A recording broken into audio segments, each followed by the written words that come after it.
Hello, dear friends, welcome all of you in this new video.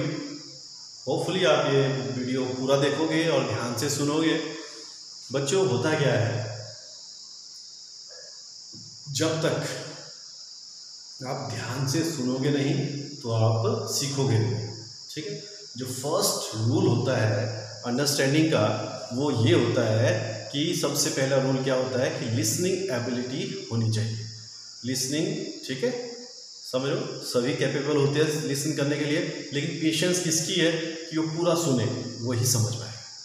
ठीक है, class में तो आपको 30 से 45 मिनट तक बैठना पड़ता है। यहाँ पे सिर्फ और सिर्फ आपने 10 से 12 मिनट तक इसको ध्यान से सुनना है और सुनने के बाद, ठीक है, उसे लिखें, उसे नोट करें कि आपसे कितना वो हुआ है, कितना आपके दिमाग में बात हुई है। फिर आप इसको एक बार फिर से देखिए और मैं आपको इंश्योर करता हूँ कि आप 2 या 3 बार ये वीडियो देखोगे तो पूरा टॉपिक क्लियर रहेगा। ठीक है, तो स्टार्ट करते हैं आज के टॉपिक के साथ। लास्ट टॉपिक में हमने जो किया था, लास्ट वीडियो में हमने किया था ग्रेविटेशनल फोर्स के बारे में, न्यूटन्स लॉ ऑफ ग्रेविटेशन के बारे में। ठीक है, तो उसमें हमने ग्रेविटी का भी जिक्र किया था, ग्रेविटेशनल क्या होता है उसके बारे में जिक्र किया था। आज हम पढ़ेंगे एक्सेलरेशन ड्यू टू ग्रेविटी, कि एक बॉडी ग्रेविटी की वजह से किस तरह से एक्सेलरेट करती है, वो चीज़ हम निकालेंगे। अगर होती है तो वो कितनी होती है, उसकी वैल्यू कितनी है, वो हम निकालने वाले हैं।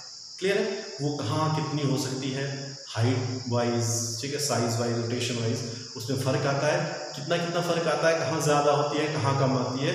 मैं आपको ये साथ साथ बताता जाऊँगा, आपने ध्यान से सुनना है और कंटिन्यू वीडियो देखना है। क्लियर है, तो स्टार्ट करते हैं। Acceleration due to gravity. Acceleration due to gravity क्या होगी, मैंने कोई बॉडीज़ कहीं पर रख दी हाइट पर, ठीक है, तो हम उसको छोड़ेंगे तो उसमें ग्रेविटी लगी, तो ग्रेविटी की वजह से क्या आगे नीचे, तो जैसे ही वो नीचे आने लगा तो उसकी स्पीड बढ़ गई।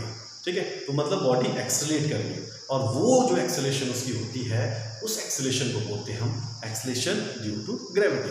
क्योंकि एक्सेलरेट किसकी वजह से किया, ग्रेविटी की वजह से, इसलिए उस एक्सेलरेशन को बोलते हैं हम एक्सेलरेशन ड्यू टू ग्रेविटी। ठीक है, it is represented by small जी।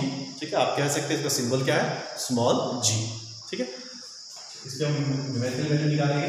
उसको निकालने के लिए हमने क्या कर लिया, अर्थ है, ठीक है, कैसी है, स्फेरिकल है, रेडियस इसका r, मास इसका है, समझो।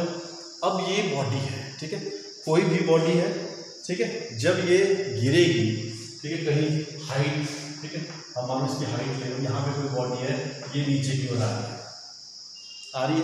अब क्योंकि ये हाइट बहुत कम होगी as compare to the radius of earth, तो हम इस हाइट को निगलेक्ट करते हैं।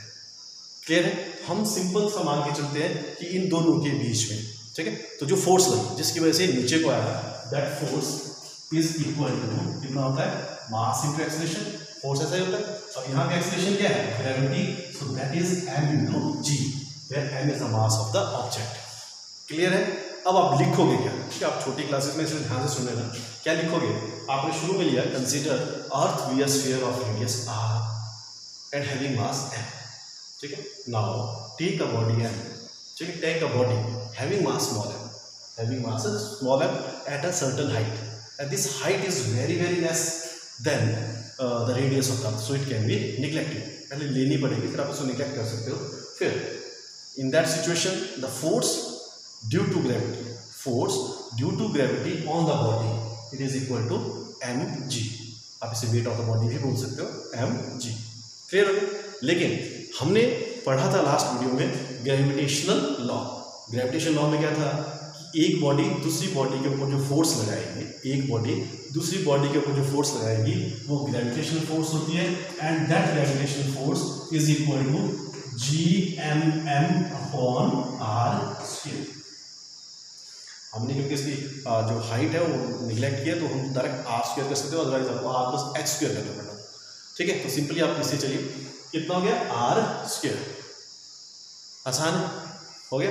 लेकिन हमने बोला फोर्स क्या है ये, तो इसका मतलब क्या हो गया, mg is equal to gmm upon r square. m से क्या हो गया, cancel, and g is equal to gm upon r square. Clear है, आसान है, आसान है।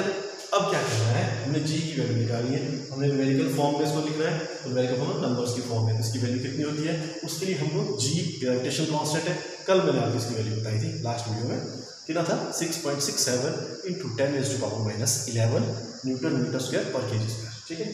फिर क्या था इसका मास ऑफ अर्थ, ठीक है, इसकी वैल्यू पुट करनी, मास ऑफ अर्थ कितना होता है, it is almost 6 × 10⁻24, it is 6 × 10⁻24 kg, ठीक है। और this is R radius of earth, so it is 6.4 × 10⁻6 का होल स्क्वायर, ठीक है। मैं लिखता हूँ उसको, कितनी होगी जी की value 6.67 × 10⁻11 into mass of earth, and mass of earth is 6 × 10⁻24 kg। वैसे न्यूमेरिकल वैल्यू लिखूंगा, ये फिर लिखूंगा यहाँ पे r with the radius of earth, so it is equal to 6.4 × 10⁻6 इसका होल स्क्वायर। क्लियर हो गया आपका। हमने क्या किया, g की वैल्यू लिखी, m की वैल्यू और जब इसको सारे को आप कैलकुलेट करोगे तो वो कितनी हो जाती है 9.8 metre per second square. This is the acceleration due to gravity, this is the value of small g, it is equal to 9.8 metre per second square. Clear है, हो गया तक। This is the acceleration due to gravity, ठीक है बच्चों। Exam में 1 marks का question जब आता है उसमें कई बार ये पूछ लिया जाता है कि what is the value of capital G and what is the value of small g. Small g हुआ एक्सेलरेशन ड्यू टू ग्रेविटी, और कैपिटल जी है जो हमने ये लिखा है, this is the gravitational constant. तो इसकी वैल्यू होती है 6.67 × 10⁻11, ठीक है। कितनी होती है 6.67 × 10⁻11 न्यूटन मीटर स्क्वायर पर KG square. And the value of mass of अर्थ 6 × 10⁻24, फिर आर की वैल्यू, फिर जाके जी की वैल्यू आती है, और स्मॉल जी की वैल्यू कितनी होती है 9.8 metre per second square. Clear है, this is acceleration due to gravity. अब बात करते हैं कि जो ग्रेविटी है इसकी वैल्यू में क्या फर्क पड़ता है।